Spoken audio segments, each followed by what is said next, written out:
El extraño caso del señor Valdemar. Edgar Allan Poe.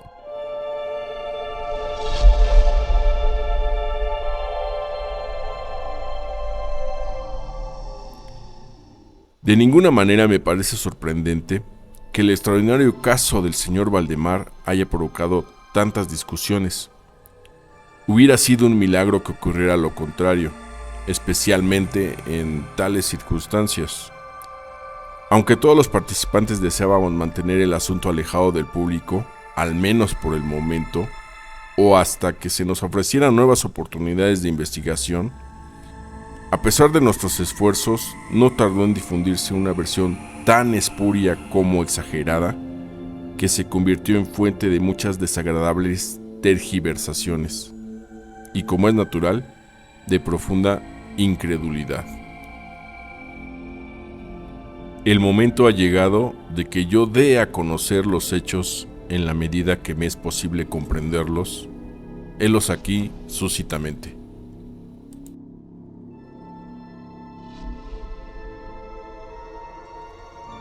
Durante los últimos años, el estudio del hipnotismo había atraído repetidamente mi atención. Hace unos 9 meses se me ocurrió súbitamente que en la serie de experimentos efectuados hasta ahora existía una omisión tan curiosa como inexplicable. Jamás se había hipnotizado a nadie in articulos mortis.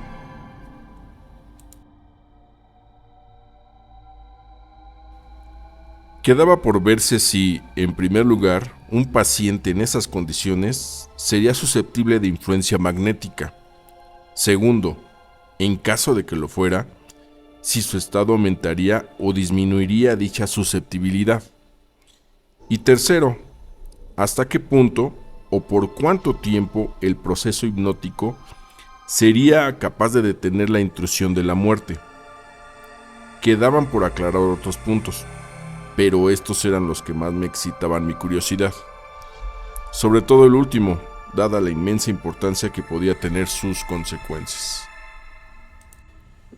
Pensando si entre mis relaciones había algún sujeto que me permitiera verificar estos puntos, me acordé de mi amigo Ernest Valdemar, renombrado compilador de la Biblioteca Forensica y autor, bajo el nom de plume de Isaac March, de las versiones polacas de Wallenstein y Gargantua.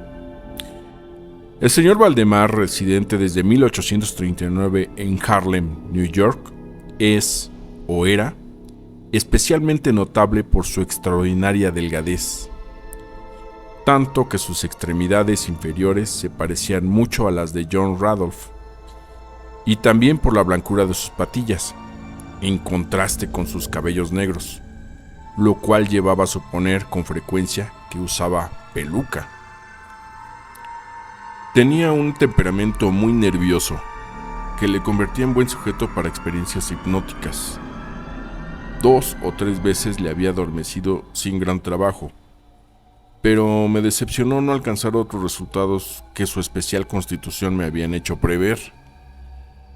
Su voluntad nunca quedaba bajo mi entero dominio, y por lo que respecta a la clarividencia, no se podía confiar en nada de lo que había conseguido con él. Atribuía yo aquellos fracasos al mal estado de salud de mi amigo. De hecho, unos meses antes de trabar relación con él, los médicos le habían declarado tuberculoso. El señor Valdemar acostumbraba a referirse con toda calma a su próximo fin, como algo que no cabe ni evitar ni lamentar. Cuando las ideas a que he aludido se me ocurrieron por primera vez, lo más natural fue que acudiese a Valdemar. Demasiado bien conocía la serena filosofía de mi amigo para temer algún escrúpulo de su parte. Por lo demás, no tenía parientes en América que pudieran intervenir para oponerse. Le hablé francamente del asunto y para mi sorpresa noté que se interesaba vivamente. Digo para mi sorpresa, pues si bien hasta entonces se había prestado libremente a mis experimentos, jamás demostró el menor interés por lo que yo hacía. Su enfermedad era de las que permiten en cálculo preciso sobre el momento en que sobrevendrá la muerte. Convenimos, pues, en que me mandaría llamar 24 horas antes del momento fijado por sus médicos para su fallecimiento.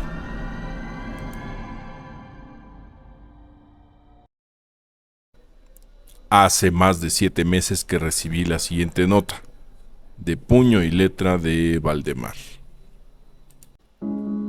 Estimado P, ya puede usted venir. D y F coinciden en que no pasaré de mañana a medianoche, y me parece que han calculado el tiempo con mucha exactitud. Valdemar.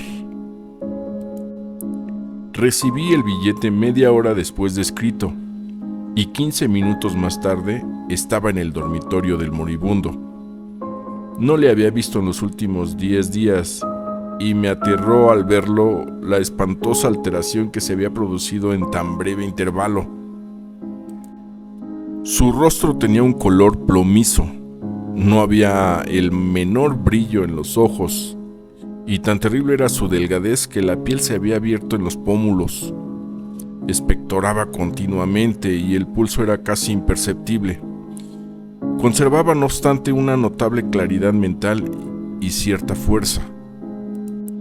Me habló con toda claridad, tomó algunos calmantes sin ayuda ajena, y en el momento de entrar en su habitación, le encontré escribiendo unas notas en una libreta.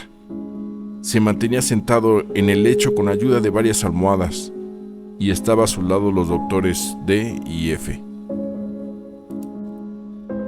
Luego de estrechar la mano de Valdemar, llevé aparte a los médicos y les pedí que me explicaran detalladamente el estado del enfermo. Desde hacía 18 meses, el pulmón izquierdo se hallaba en un estado semióseo o cartilaginoso, y como es natural, no funcionaba en absoluto. En su porción superior, el pulmón derecho parecía osificado, mientras la inferior era tan solo una masa de tubérculos purulentos que se confundían unos con otros. Existían varias dilatadas perforaciones, y en un punto se había producido una adherencia permanente a las costillas. Todos estos fenómenos del lóbulo derecho eran de fecha reciente. La osificación se había operado con insólita rapidez, ya que un mes antes no existía señales de la misma y la adherencia solo había sido comprobable en los últimos 3 días. Aparte de la tuberculosis, los médicos sospechaban de aneurisma de la aorta, pero los síntomas de osificación volvían sumamente difícil un diagnóstico. Ambos facultativos opinaban que Valdemar moriría hacia la medianoche del día siguiente, un domingo. Eran ahora las 7 de la tarde del sábado. Al abandonar la cabecera del moribundo para conversar conmigo, los doctores D y F se habían despedido definitivamente de él. No era su intención volver a verle, pero a mi pedido convinieron en examinar al paciente a las 10 de la noche del día siguiente. Una vez que se fueron, hablé francamente con Valdemar sobre su próximo fin, y me referí en detalle al experimento que le había propuesto. Nuevamente se mostró dispuesto e incluso ansioso por llevarlo a cabo, y me pidió que comenzara de inmediato.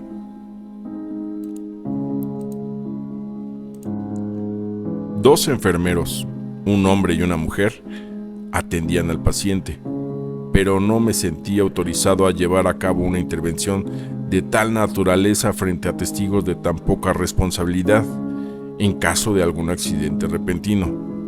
Aplacé por tanto el experimento hasta las 8 de la noche del día siguiente, cuando la llegada de un estudiante de medicina de mi conocimiento, el señor Theodore L., me libró de toda preocupación. Mi intención inicial había sido la de esperar a los médicos, pero me vi obligado a proceder primeramente por los urgentes pedidos de Valdemar y luego por mi propia convicción de que no había un minuto que perder, ya que con toda evidencia el fin se acercaba rápidamente. El señor L tuvo la amabilidad de acceder a mi pedido, así como de tomar nota de todo lo que ocurriera. Lo que voy a relatar ahora procede de sus apuntes, ya sea en forma condensada o verbatim. Textualmente. Faltaban 5 minutos para las 8 cuando, después de tomar la mano de Valdemar, le pedí que manifestara con toda la claridad posible, en presencia de L, que estaba dispuesto a que yo le hipnotizara en el estado en que se encontraba. Débil, pero distintamente, el enfermo respondió: sí, quiero ser hipnotizado, agregando de inmediato: me temo que sea demasiado tarde. Mientras así decía, empecé a efectuar los pases que en las ocasiones anteriores había sido más efectivos con él. Él sentía indudablemente la influencia del primer movimiento lateral de mi mano por su frente, pero aunque empleé todos mis poderes, me fue imposible lograr otros efectos hasta algunos minutos después de las 10, cuando llegaron los doctores D y F, tal como lo habían prometido. En pocas palabras les expliqué cuál era mi intención, y como no opusieron inconveniente, considerando que el enfermo se hallaba ya en agonía, continué sin vacilar, cambiando sin embargo los pases laterales por otros verticales y concentrando mi mirada en el ojo derecho del sujeto. A esta altura su pulso era imperceptible y respiraba entre estertores a intervalos de medio minuto. Esta situación se mantuvo sin variantes durante un cuarto de hora. Al expirar este periodo, sin embargo, un suspiro perfectamente natural, aunque muy profundo, escapó del pecho del moribundo. Mientras cesaba la respiración estertorosa, o mejor dicho, dejaban de percibirse los estertores. En cuanto a los intervalos de la respiración, siguieron siendo los mismos. Las extremidades del paciente estaban heladas. A las 11 menos 5 advertí inequívocas señales de influencia hipnótica. La vidriosa mirada de los ojos fue reemplazada por esa expresión de intranquilo examen interior que jamás se ve sino en casos de hipnotismo, y sobre lo cual no cabe engañarse. Mediante unos rápidos pases laterales hice palpitar los párpados, como al acercarse el sueño, y con unos pocos más lo cerré por completo. No bastaba esto para satisfacerme, sin embargo, sino que continué vigorosamente mis manipulaciones, poniendo en ellas toda mi voluntad, hasta que hube logrado la completa rigidez de los miembros del durmiente, a quien previamente había colocado en la posición que me pareció más cómoda. Las piernas estaban completamente estiradas, los brazos reposando en el lecho, a corta distancia de los flancos. La cabeza había sido ligeramente levantada. Al dar esto por terminado, era ya medianoche, y pedí a los presentes que examinaran el estado de Valdemar. Luego de unas pocas verificaciones, admitieron que se encontraba en un estado insólitamente perfecto de trance hipnótico. La curiosidad de ambos médicos se había despertado en sumo grado. El doctor D decidió pasar toda la noche en la cabecera del paciente, mientras el doctor F se marchaba, con promesa de volver por la mañana temprano. L y los enfermos se quedaron. Dejamos a Valdemar en completa tranquilidad hasta las 3 de la madrugada, hora en que me acerqué y vi que seguía en el mismo estado en el que se marchaba el doctor F. Vale decir, yacía en la misma posición y su pulso era imperceptible. Respiraba sin esfuerzo, aunque casi no se advertía su aliento, salvo que se aplicara un espejo a los labios. Los ojos estaban cerrados con naturalidad y las piernas tan rígidas y frías como si fueran de mármol. No obstante ello, la apariencia general distaba mucho de la muerte. Al acercarme, intenté un ligero esfuerzo para influir sobre el brazo derecho, a fin de que siguiera los movimientos del mío, que movía suavemente sobre su cuerpo. En esta clase de experimentos jamás había logrado buen resultado con Valdemar, pero ahora, para mi estupefacción, vi que su brazo débil pero seguro seguía todas las direcciones que le señalaba con el mío. Me decidí entonces a intentar un breve diálogo. «Valdemar, ¿duerme usted?», pregunté. No me contestó, pero noté que le temblaban los labios, por lo cual repetí varias veces la pregunta. A la tercera vez todo su cuerpo se agitó con un ligero temblor. Los párpados se levantaron lo bastante para mostrar una línea del blanco del ojo. Moviéronse lentamente los labios, mientras en un susurro apenas audible brotaban de ellos estas palabras. «Sí, ahora duermo. No me despierte. Déjeme morir así». Palpé los miembros, encontrándolos tan rígidos como antes. Volví a interrogar al hipnotizado. «¿Sigue sintiendo dolor en el pecho, Valdemar?». La respuesta tardó un momento y fue aún menos audible que la anterior. «No sufro. Me estoy muriendo». No me pareció aconsejable molestarlo más por el momento, y no volví a hablarle hasta la llegada del Dr. F., que arribó poco antes de la salida del sol, y se quedó absolutamente estupefacto al encontrar que el paciente se hallaba todavía vivo. Luego de tomarle el pulso y acercarme un espejo a sus labios, me pidió que le hablara otra vez, a lo cual accedí. «Valdemar», dije, «¿sigue usted durmiendo?». Como la primera vez, pasaron unos minutos antes de lograr respuesta, y durante el intervalo el moribundo dio la impresión de estar juntando fuerzas para hablar. A la cuarta repetición de la pregunta, y con voz que la debilidad volvía casi inaudible, murmuró: «Sí, dormido, muriéndome».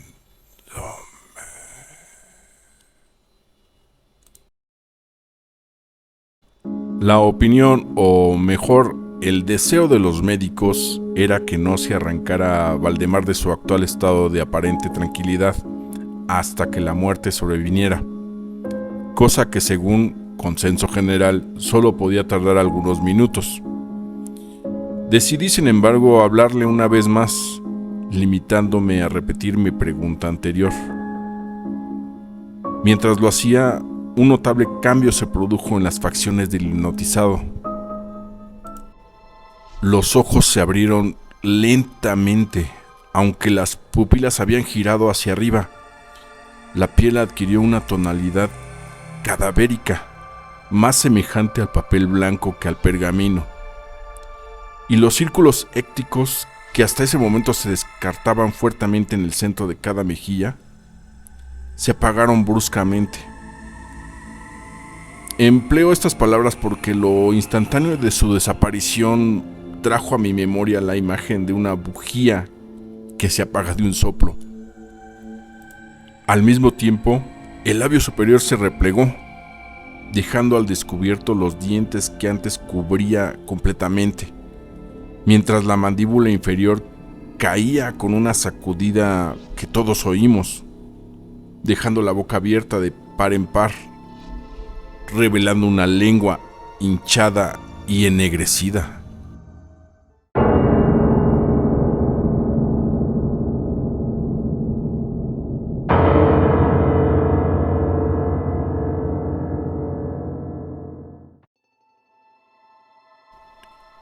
Supongo que todos los presentes estaban acostumbrados a los horrores de un lecho de muerte, pero la apariencia de Valdemar era tan espantosa que en aquel instante se produjo un movimiento general de retroceso.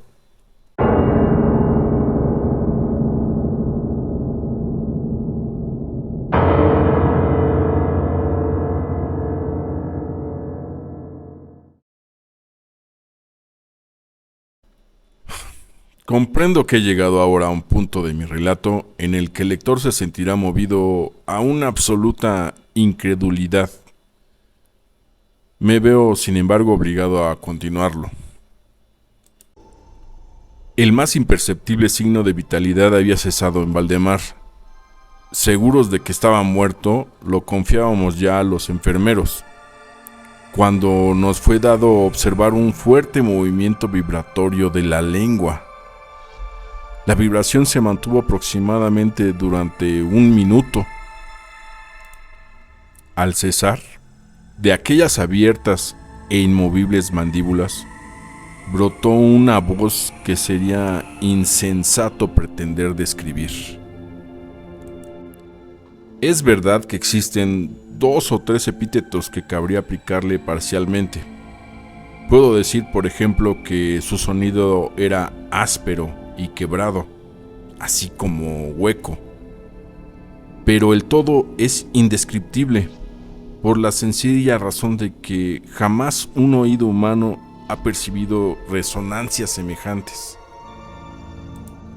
2 características, sin embargo, según lo pensé en el momento y lo sigo pensando, pueden ser señaladas como propias de aquel sonido y dar alguna idea de su calidad extraterrena. En primer término, la voz parecía llegar a nuestros oídos, por lo menos a los míos, desde larga distancia, o desde una caverna en la profundidad de la tierra. Segundo, me produjo la misma sensación, temo que me resultara imposible hacerme entender, que las materias gelatinosas y viscosas producen en el sentido del tacto. He hablado al mismo tiempo de sonido y de voz. Quiero decir que el sonido consistía en un silabeo clarísimo, de una claridad incluso asombrosa y aterradora. El señor Valdemar hablaba, y era evidente que estaba contestando a la interrogación formulada por mí unos minutos antes. Como se recordará, le había preguntado si seguía durmiendo. Y ahora escuché. Sí. No. Estuve durmiendo. Ahora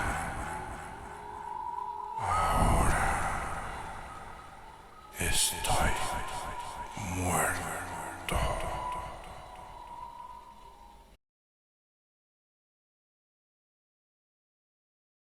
Ninguno de los presentes pretendió siquiera negar ni reprimir el inexpresable, estremecedor espanto que aquellas pocas palabras así pronunciadas tenían que producir. L, el estudiante, cayó desvanecido. Los enfermeros escaparon del aposento y me fue imposible convencerlos de que volvieran. Por mi parte, no trataré de comunicar mis propias impresiones al lector. Durante 1 hora, silenciosos, sin pronunciar una palabra, nos esforzamos por reanimar a L. Cuando volvió en sí, pudimos dedicarnos a examinar el estado de Valdemar. Seguía, en todo sentido, como lo he descrito antes, salvo que el espejo no proporcionaba ya pruebas de su respiración. Fue inútil tratarnos de sangrarlo en el brazo. Debo agregar que esto no obedecía ya a mi voluntad. En vano me esforcé por hacerle seguir la dirección de mi mano. La única señal de la influencia hipnótica la constituía ahora el movimiento vibratorio de la lengua, cada vez que volvía a hacer una pregunta a Valdemar. Se diría que trataba de contestar, pero que carecía ya de voluntad suficiente. Permanecía insensible a toda pregunta que le formulara cualquiera que no fuera yo, aunque me esforcé por poner a cada uno de los presentes en relación hipnótica con el paciente. Creo que con esto he señalado todo lo necesario para que se comprenda cuál era la condición de hipnotizado en ese momento. Se llamó a nuevos enfermeros y a las 10 de la mañana abandoné la morada en compañía de ambos médicos y de L. Volvimos a la tarde a ver al paciente. Su estado seguía siendo el mismo. Discutimos un rato sobre la conveniencia y posibilidad de despertarlo, pero poco nos costó llegar a la conclusión de que nada bueno se conseguiría con eso. Resultaba evidente que hasta ahora la muerte, o eso que de costumbre se denomina muerte, había sido detenida por el proceso hipnótico. Parecía claro que, si despertábamos a Valdemar, lo único que lograríamos sería su inmediato, o por lo menos su rápido fallecimiento. Desde este momento hasta finales de la semana pasada, vale decir, casi 7 meses, continuamos acudiendo diariamente a casa de Valdemar, acompañados una y otra vez por médicos y otros amigos. Durante todo este tiempo, el hipnotizado se mantuvo exactamente como lo he descrito. Los enfermeros le atendían continuamente. Por fin, el viernes pasado, resolvimos hacer el experimento de despertarlo, o tratar de despertarlo. Probablemente el lamentable resultado del mismo es el que ha dado lugar a tanta discusión en los círculos privados y a una opinión pública que no puedo dejar de considerar como injustificada. A efectos de librar del trance hipnótico al paciente, acudí a los pasos habituales. De entrada, resultaron infructuosos. La primera indicación de un retorno a la vida la proporcionó el descenso parcial del iris. Como detalle notable, se observó que este descenso de la pupila iba acompañado de un abundante flujo de icor amarillento procedente de debajo de los párpados, que despilaba un olor penetrante y fétido. Alguien me sugirió que tratara de influir sobre el brazo del paciente, como al comienzo. Lo intenté sin resultado. Entonces el Dr. F. expresó su deseo de interrogar al paciente. Así lo hice, con las siguientes palabras: Señor Valdemar, ¿puede explicarnos lo que siente y lo que desea? Instantáneamente reaparecieron los círculos écticos de la mejilla. La lengua tembló, o mejor dicho, rodó violentamente en la boca, aunque las mandíbulas y los labios siguieron rígidos como antes. Y entonces resonó aquella horrenda voz que he tratado ya de describir. Por amor de Dios, pronto, hágame dormir. Despiérteme pronto, despiérteme. Le digo que estoy muerto. Perdí por completo la serenidad y durante un momento me quedé sin saber qué hacer. Por fin, intenté calmar otra vez al paciente, pero al fracasar, debido a la total suspensión de la voluntad, cambié el procedimiento y luché con todas mis fuerzas para despertarlo. Pronto me di cuenta de que lo lograría, o por lo menos así me lo imaginé, y estoy seguro de que todos los asistentes se hallaban preparados para ver despertar al paciente. Pero lo que realmente ocurrió fue algo para lo cual ningún ser humano podía estar preparado. Mientras ejecutaba rápidamente los pases hipnóticos entre los clamores de "muerto, muerto", que literalmente explotaban desde la lengua y no desde los labios del sufriente, bruscamente todo su cuerpo, en el espacio de un minuto o aún menos, se encogió, se deshizo, se pudrió entre mis manos.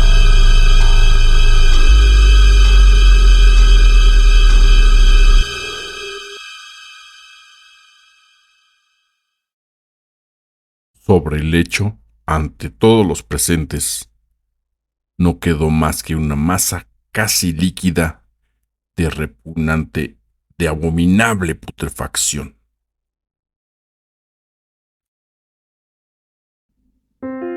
El extraño caso del señor Valdemar. Edgar Allan Poe.